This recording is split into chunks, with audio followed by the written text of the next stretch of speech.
طيب إذا دخلت همزة وصل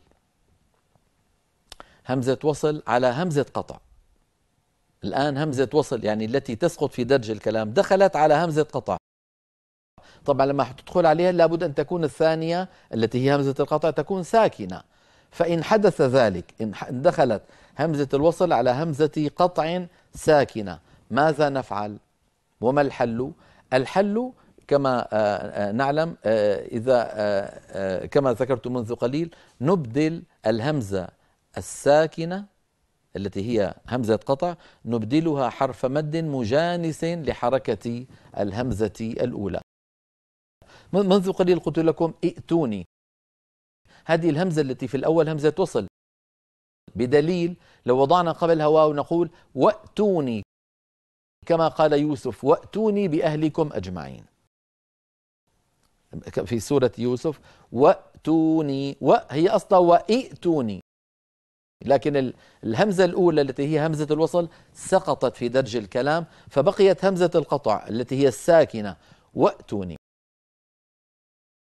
طب لو جاءت كلمة ائتوني من غير الواو قبلها، كما في الحواميم، ائتوني بكتاب من قبل هذا أو أثارة من علم إن كنتم صادقين، ائتوني هكذا.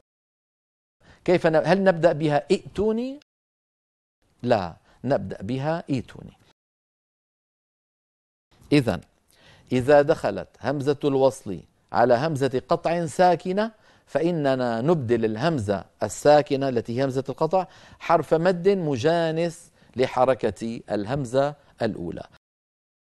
هذا ائتني مثال للياء. طب الواو عندنا مثلا في سورة البقرة في آخر صفحة فليؤدي الذي اؤتمن أمانته، فليؤدي الذي اؤتمن أمانته، الذي اؤتمن، هنا التقت كلمة الذي مع كلمة اؤتمن، فحذفنا هم الياء من كلمة الذي للتخلص من التقاء الساكنين، صار النطق الذي اؤتمن. لكن لو وقفنا على الذي وقف اختباري، فليؤدي الذي، وبدأنا بما بعدها بدء اختباري لا يتعمد لكن بدء اختباري، فكيف نبدأ؟ هي اؤتمن، سنأتي عليها في اللوحة القادمة. اؤتمن، لماذا بدأنا بهمزة وصل مضمومة؟ لأن التاء مضمومة، عملا بالقاعدة وابدأ بهمز الوصل من فعل بضم إن كان ثالث من الفعل يضم. اؤتمن، فالتاء مضمومة، بدأنا بالهمزة الأولى مضمومة، إذن أتينا بهمزة وصل مضمومة بعدها همزة قطع ساكنة، فهل نقول اؤتمن؟ لا، بل نقول اوتمن، ولو كان ما هو مكتوب واو، هكذا كلام العرب.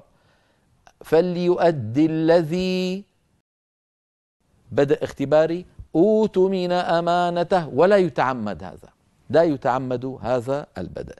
فهذا الذي قلته نراه من خلال اللوحة التالية، وهو دخول همزة الوصل على همزة قطع ساكنة. إذا دخلت همزة الوصل على همزة قطع ساكنة، فإننا عند البدء نبدل همزة القطع الساكنة حرف مد مجانس لحركة همزة الوصل، نحو الذي اؤتمن في الوصل ما عندي إلا همزة القطع التي لونها أزرق، لكن لو بدأنا بها فتظهر همزة الوصل مضمومة اؤتمن، ولكن العرب لا تنطقها كذلك، بل تنطقها كما نراها في صورتها الأخيرة الثالثة، وهي أوتمن أمانته. أعود فأقول هذا بدء اختباري لا يتعمد. المثال الذي بعده قوله تعالى في الأحقاف في السماوات توني، لاحظوا في السماوات توني، توني، ننتقل من تاء مكسورة في الحال الوصل يعني من تاء مكسورة إلى همزة ساكنة. في السماوات ائتوني.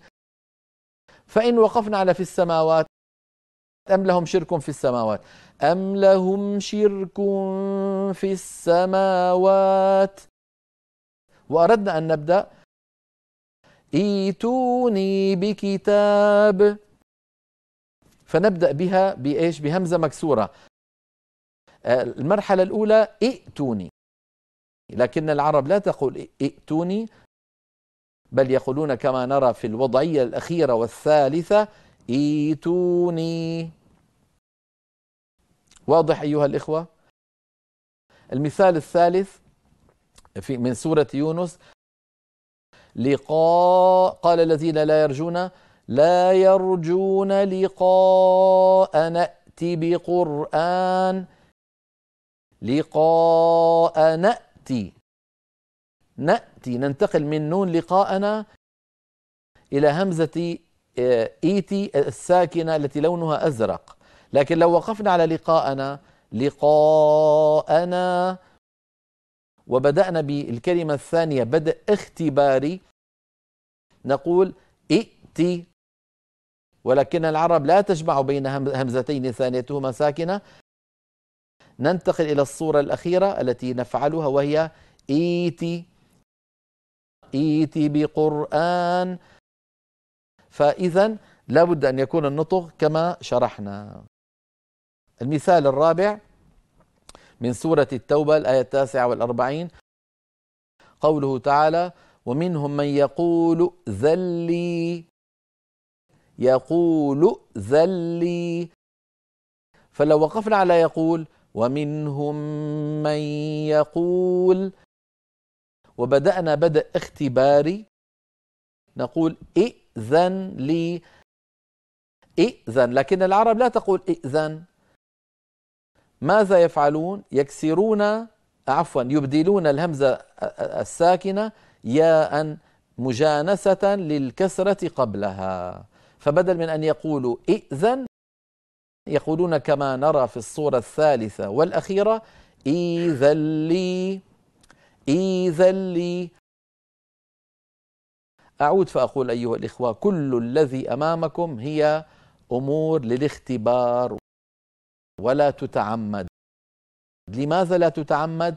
لأن البدء بها ليس بدءا تاما ولا كافيا، لابد أن يكون البدء بدء إما تام أو كافي. هذا ما يتعلق بدخول همزة الوصل على همزة القطع.